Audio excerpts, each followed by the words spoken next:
Shalom sidang jemaat yang diberkati Tuhan, selamat pagi.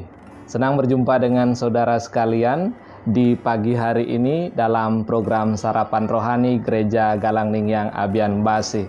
Saudaraku yang diberkati Tuhan, sebelum kita melakukan aktivitas kita sepanjang hari, kita akan mendengarkan firman Tuhan. Namun sebelumnya saya mengajak kita untuk berdoa. Mari kita berdoa. Bapa di surga, kami selalu mengucap syukur kepadamu pada pagi hari ini karena penyertaan Tuhan dan perlindungan Tuhan yang Tuhan selalu nyatakan di dalam kehidupan kami. Dari semalam yang telah berlalu Tuhan, sehingga terbukti pada pagi hari ini Tuhan, kasih dan setia Tuhan kami masih rasakan. Kami dapat bangun dengan tubuh yang sehat dan selamat. Bapa di surga, pada pagi hari ini kami jemaat Tuhan akan memulaikan aktivitas kami sepanjang hari ini. Kami duduk bersatu hati Tuhan di dalam nama Tuhan Yesus. Kami rindu mendengarkan kebenaran firman Tuhan. Kiranya Tuhan memberkati kami jemaat Tuhan yang akan mendengarkan kebenaran firman Tuhan. Penuhi kami semua dengan Roh-Mu yang kudus Tuhan, dan biarlah kami mengerti tentang kebenaran firman-Mu. Diberkatilah kami Tuhan yang akan mendengarkan firman-Mu dan hamba Tuhan yang akan membentangkan kebenaran firman Tuhan. Bapa di surga, kami mohon ampun atas setiap dosa dan kesalahan kami yang sering kami lakukan melawan kehendak Tuhan. Karena dosa sering kali Tuhan menjadi penghalang kami untuk kami datang ke hadirat Tuhan, untuk kami mendengarkan firman Tuhan. Tuhan, lepaskan pengampunan-Mu pada pagi hari ini di dalam nama Tuhan Yesus. Terima kasih Bapa di surga. Inilah kami jemaat Tuhan pada pagi hari ini. Kami sambut firman Tuhan di dalam nama Tuhan kami Yesus Kristus kami berdoa. Haleluya. Amin. Sidang jemaat yang diberkati Tuhan, kita akan mendengarkan dua firman Tuhan pada pagi hari ini. Saya akan membacakan untuk kita semua. Yang pertama dari kitab Yeremia 17 ayat 14. Beginilah firman Tuhan. Sembuhkanlah aku ya Tuhan, maka aku akan sembuh.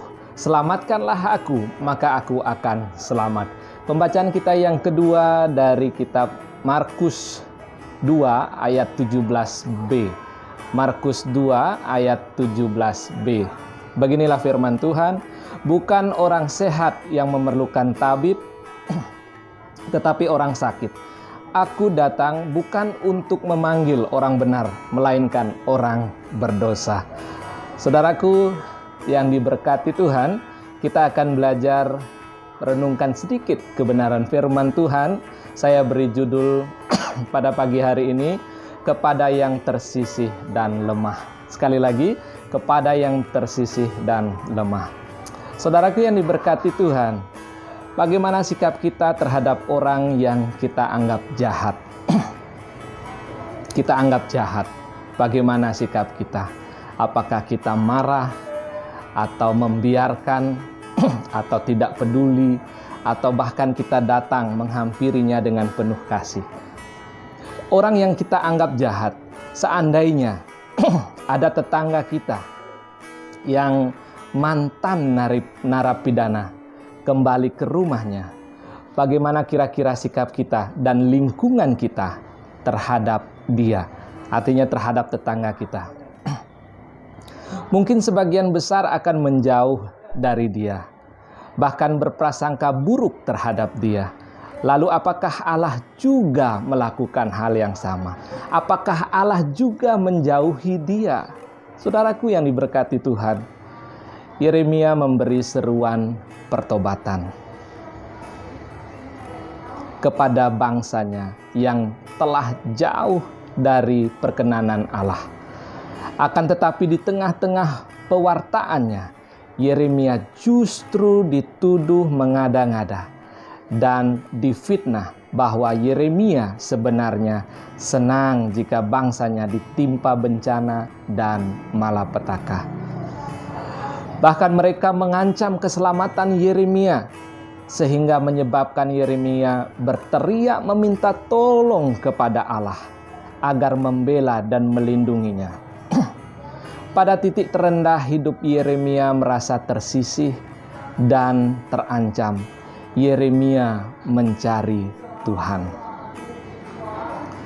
Yeremia mencari Tuhan yang ia percaya memiliki keberpihakan pada orang-orang yang lemah.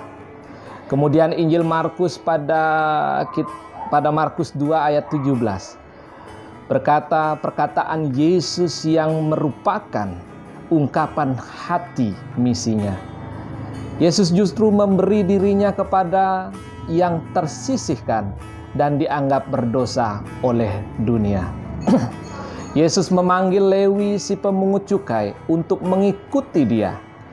Ini menimbulkan tanda tanya besar dalam benak ahli-ahli Taurat dari golongan Farisi. Apalagi Yesus bukan hanya memanggil Lewi, tetapi ikut makan juga di rumahnya bersama pemungut cukai lainnya dan orang-orang yang berdosa. Bagi orang-orang Farisi yang setia memelihara hukum Taurat, pemungut cukai serta orang-orang berdosa adalah kelompok yang harus dijauhi pada saat itu. Tak layak untuk didekati sebab para pemungut cukai bekerja untuk pemerintahan Romawi yang dianggap kafir. Namun bagi Tuhan Yesus, para pemungut cukai dan orang-orang berdosa harus dirangkul masuk ke dalam kerajaan Allah. Orang-orang tersebut bagai orang sakit yang harus disembuhkan. Mereka adalah orang lemah yang harus diberi kekuatan. Dan itulah tujuan utama kedatangan Yesus, yaitu untuk memanggil orang-orang berdosa supaya bertobat. Dengan demikian, kehadiran kerajaan Allah menjadi nyata bagi kaum yang tersisihkan. Saudaraku sidang jemaat yang diberkati Tuhan, sebagai pengikut Kristus, bagaimanakah sikap kita terhadap orang-orang yang dikucilkan di lingkungannya? Sebagai gereja, apakah kita sudah peka dan membuka mata hati bagi orang-orang yang disisihkan? Ataukah gereja yang telah mengalami penerimaan Allah bersikap tak peduli dan sibuk membangun diri hingga bak menara yang tinggi? Atau malah terjun sebagai pemain baru dan ikut mengucilkan orang-orang yang dipinggirkan? Kiranya Tuhan menolong kita untuk memiliki hati seperti Dia, melihat bahwa orang berdosa memerlukan Kristus. Sekali lagi, orang berdosa memerlukan Kristus. Kemudian kita mau dipakai Tuhan menjadi alat kasih-Nya bagi orang-orang yang tersisih dan lemah. Saudaraku, kita ketahui bahwa kedatangan Tuhan Yesus pertama kali ke dalam dunia bukan untuk mencari orang-orang benar, tetapi Dia datang ke dunia untuk mencari orang-orang yang berdosa, mencari orang yang berdosa seperti kita semua telah melakukan dosa di hadapan Tuhan. Allah memulihkan hubungan antara manusia dengan Allah, sehingga kita dibebaskan dari maut, dan sampai pada saat ini kita telah dibayar mahal oleh darah Kristus. Kiranya firman Tuhan memberkati kehidupan kita mulai hari ini, mulai saat ini, besok, dan sampai selamanya. Mari kita berdoa. Terima kasih Bapa di surga, pada pagi hari ini kami telah mendengarkan kebenaran firman Tuhan. Apa yang telah kami dengar Tuhan, kiranya kami dapat mengerti dan kami dapat lakukan di dalam kehidupan kami. Dengan iman kami percaya Tuhan, Engkau telah menebus semua dosa kami. Engkau telah membayar kami dengan darah yang sangat mahal. Terima kasih atas pengorbanan-Mu, sehingga kami semua diselamatkan oleh-Mu. Bapa di surga, kami berdoa di dalam nama Tuhan kami Yesus Kristus. Jemaat Tuhan yang melakukan aktivitas sepanjang hari ini, Tuhan memberkati di dalam nama Tuhan Yesus. Buka jalan dan Tuhan buat berhasil. Setiap kegiatan apa yang dilakukan jemaat Tuhan, Tuhan memberkati dan Tuhan melindungi.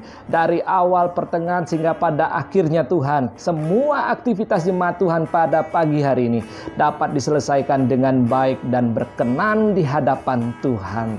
Terima kasih Bapa di surga, Tuhan kiranya senantiasa memberkati jemaat Tuhan yang ada di Gereja Galang Ningyang Abian Basi dan semua saudara-saudara yang menyaksikan program Sarapan Rohani ini di channel GNH. Tuhan memberkati mereka di dalam nama Tuhan Yesus. Inilah kami Tuhan yang berseru kepada pagi hari ini, hanya di dalam nama-Mu kami berdoa. Haleluya. Amin. Sidangnya jemaat yang diberkati Tuhan, selamat untuk melakukan aktivitas panjang hari ini. Kita telah ditebus oleh darah Yesus yang mahal.